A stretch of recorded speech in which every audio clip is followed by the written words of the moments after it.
Hello, thanks for being in a new video. This time let's take a quick look at some pictures I took with the Vivo X100 Ultra. Let's get started.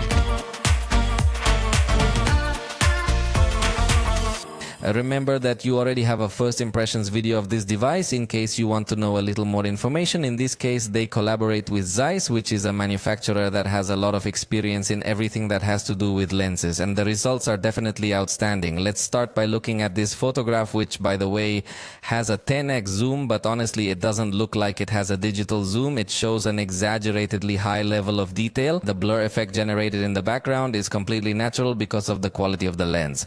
So it's definitely very nice. Notice this is the distance from the main camera, so definitely the lens does an excellent job here. By the way, this 85mm lens also has built-in macro capabilities, so you can take very detailed pictures of these tiny objects, and it's also going to show us very nice detail. Obviously, it will also be used for portrait mode photography, which is not exclusively for people.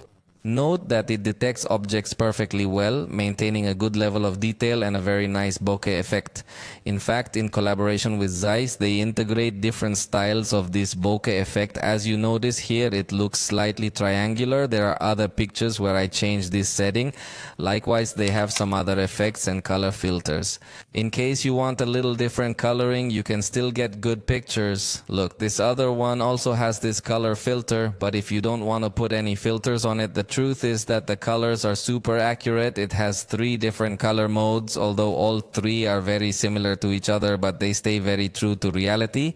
And in this sense, it is also a very positive point of this cell phone when taking pictures. Notice here I took another portrait picture where I applied a different style for the bokeh effect. Notice that it is a little more circular in these areas that emit light in the background. The detection is not 100% accurate. Notice that in this case the foreground has slightly cloudy edges. There are times when it may struggle a bit more than others, but believe me, in this case I simply pointed shot and that's it. It was a very improvised photograph, and actually the result is very good. For example, here I took another one of these improvised photographs. I just pointed shot and that's it. And again, we have a quite nice result, especially in people. Maybe on objects you don't have as much precision, or if the person's back is turned, you might also have a little more difficulty. But considering how fast and quick this picture was, I really liked the result. In selfies, honestly, I didn't like it as much. It seems to have less contrast than the main camera. You do notice a lot of difference between the quality of the rear camera and the front camera. Although if you are not backlit, the results may be a little more attractive. Overall, as I say, the front camera doesn't seem to me to be as outstanding as the rear cameras.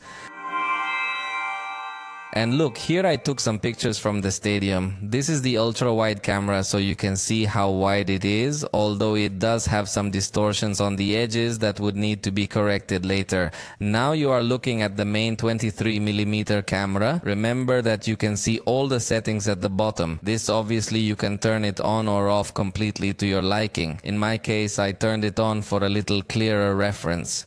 Then also the main camera behaves very well, and I want you to notice that the color is very similar between the main camera and the ultra-wide camera. In fact, it also lets us take picture with 45mm, which would be a cropped sensor setting, so it maintains optical quality. Notice that it still has an excellent level of detail, even though it's supposed to be a digital at 85mm. Clearly, we're already talking about the next lens on the camera, and again, we have very good quality in the photograph, an excellent level of detail. And then I took some more pictures to more or less test the zoom. This would be a 10x zoom photograph. And again, I think the level of detail that it manages to maintain is very high. I then took a photograph at 20x setting where I still managed to make out an exaggeratedly good result. Then I went up to 50x where I consider it is close to its limit, where the quality of the photograph is still very good since it allows us to reach up to 100x. But in this case, I think the result is not so detailed anymore, although it is obviously an exaggeratedly long zoom. So I would say that 50x is the maximum, where the quality is still very remarkable, but definitely this camera has very good capabilities considering practically all its range. But not only the zoom is going to be its highlight, but also the portrait mode. In this case, I am applying another of the bokeh effects with this collaboration with Zeiss, and again the result, honestly, I find it very nice and very beautiful.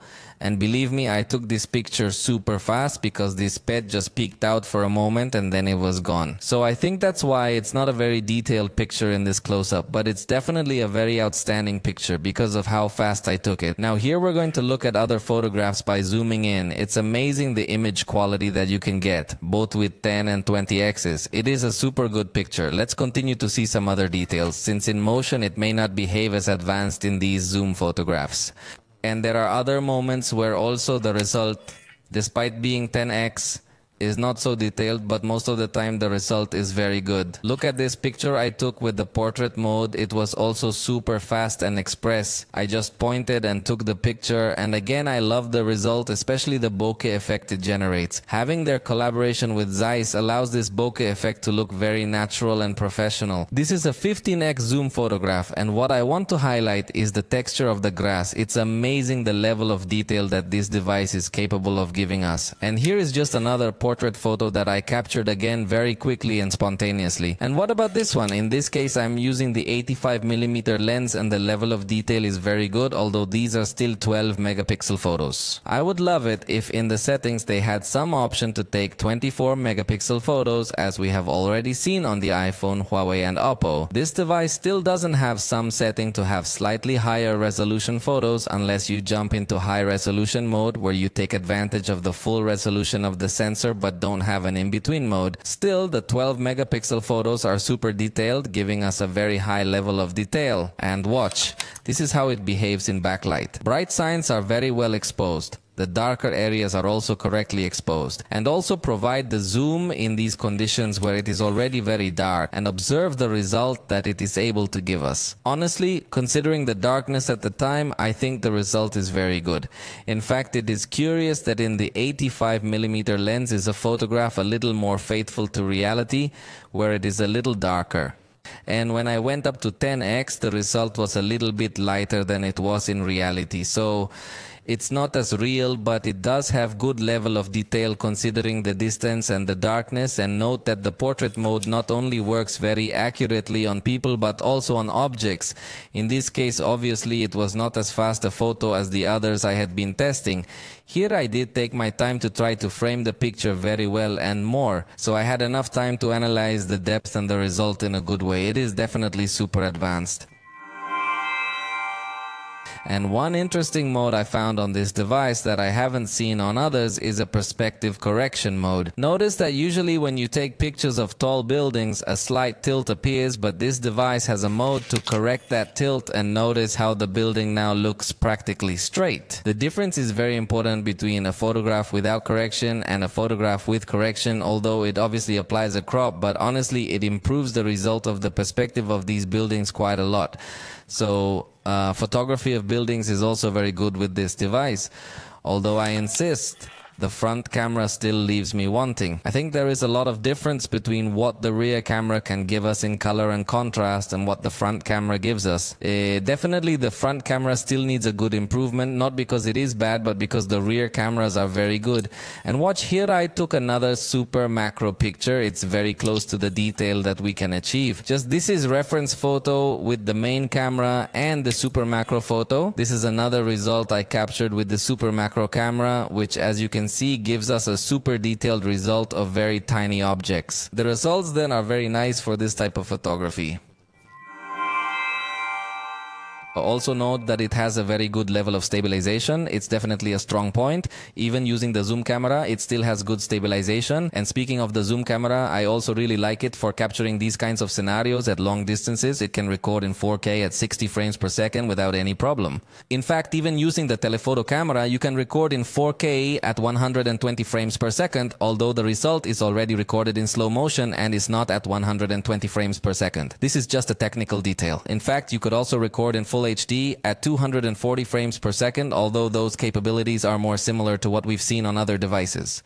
But the fact that it allows in 4K at 120 frames per second, not only with the main camera but also with the telephoto camera, makes its capabilities quite remarkable. And another thing that I noticed very remarkable is that it has the cinema mode where it blurs the background, and it can do it in 4K at 30 frames per second. So far there are very few devices that can record with this blur effect in 4K, and this is one of them. The result is nice. It doesn't have as advanced detection as in portrait photography, so still there could be room for improvement.